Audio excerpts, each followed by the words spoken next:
प्रश्न है 360 के अभाज्य भाजक की संख्या, भाजकों की संख्या, विषम भाजकों की संख्या, सम भाजकों की संख्या, फिर विषम भाजकों का योग और सम भाजकों का योग ज्ञात कीजिए।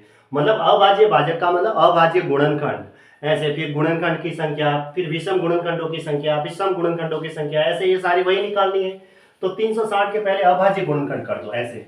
360 का पहले देखो यूनिट डिजिट 0 है तो 2 का भाग जाता है, इसका आधा किया तो 180, फिर 2 का जाता है 90 बार, फिर 2 का भाग दिया ये 45 बार, फिर 3 से जा रहा है क्योंकि यूनिट डिजिट 5 है, फिर 3 से जा रहा है 5 और 5 का दिया तो ये एक बार, है ना। तो ये इसके अभाज्य गुणनखंड हो गए। लास्ट में यहाँ 1 आ रहा है तो 360 को हम क्या लिख सकते हैं, देखो 2 के कितने टुकड़े, 1 2 3, यानी कि 2 की पावर 3 और गुणा 3 की घात 2 है क्योंकि 3 के 2 टुकड़े हैं तो 3 का स्क्वायर गुणा 5 की पावर 1, ऐसे इसको लिख सकते हैं क्योंकि 5 एक ही है तो 5 की पावर 1। अभाज्य भाजक की संख्या या अभाज्य गुणनखंड की संख्या क्या होती है, इसके टुकड़े कितने हैं। जैसे 2 के तो 3 टुकड़े, घात में 3 है यो, तो 3 तो ये टुकड़े प्लस 3 के 2 टुकड़े हैं तो 2 और प्लस ये 5 का एक टुकड़ा है तो 3 2 है 5 ने 6 इसका आंसर हो गया। मतलब घात को जोड़ दो, अभाज्य गुणनखंड कहे या अभाज्य भाजक कहे तो घात को जोड़ दो। 3 ने 2 5 ने 1 6, नीचे सारी अभाज्य संख्याएं होती है। जब भी हम इसका अभाज्य गुणनखंड करते हैं तो ये अभाज्य संख्याएं होती है, इसको प्राइम नंबर कहते हैं ना। 2 3 5 अभाज्य संख्या, उनकी घातों को जोड़ो, इससे हमें अभाज्य भाजकों की संख्या, अभाज्य गुणनखंडों की संख्या मिल जाएगी। अब कहता है कि भाजकों की संख्या ज्ञात करो या गुणनखंड की संख्या ज्ञात करो, तो क्या करना है, घात प्लस 1 करना है ना, घात प्लस 1। अब जो घात है, जैसे इसमें घात कितनी है 3 है तो 3 प्लस 1 करो, फिर गुणा, फिर इसमें घात 2 है तो 2 प्लस 1 करो, फिर इसमें घात कितनी है 1 है, 1 प्लस 1 करो, ऐसे 3 और 1 4 गुणा 2 और 1 3 गुणा 1 और 1 2, 4 3 12 गुना 24, तो इसका आंसर होगा 24। घात प्लस 1 करना है। फिर विषम भाजकों की संख्या कहते हैं, ठीक है,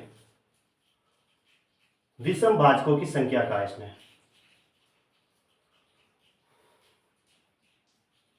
तो अब देखना है कि नीचे जो आधार है ना, वो आधार विषम वाले ले लो पहले, तो एक तरफ ये तो 2 तो सम है, तो विषम वाला क्या क्या है, एक तो 3 की पावर स्क्वायर है और 5 की पावर 1 है, ये दोनों विषम संख्याएं होती है 3 और 5। अब क्या करना है, विषम भाजकों की संख्या क्या है, तो घात प्लस 1 ही करेंगे हम तो 2 प्लस 1 और गुणा में क्या लिखेंगे 5, ये कितना है 1 प्लस 1, यानी कि 3 गुणा 2 बराबर 6, इसका आंसर हो गया। ऐसे कैसे, विषम भाजकों की संख्या का इसने, तो क्या करना है, सम है ये 2 तो आधार, ये विषम है दोनों 3 और 5, तो इनको एक तरफ मैंने लिख दिया, लिखा।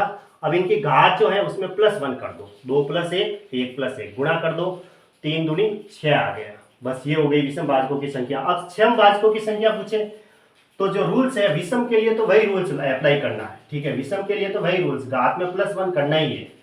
ये देखो ये जो लिखा हुआ है वो मैंने ऐसा कैसा लिखा, लेकिन जो सम है ना, उस सम की जो घात है वो ऐसे की ऐसे लिखनी है, ठीक है। तो कितना आएगा 3 गुणा 2 यानी कि 9 दूनी 18, ठीक है, 18 आ गया। अब विषम भाजकों का योग ज्ञात करना है, तो पहले विषम भाजकों को एक तरफ लिख दो, 3 का स्क्वायर गुणा 5 की पावर 1।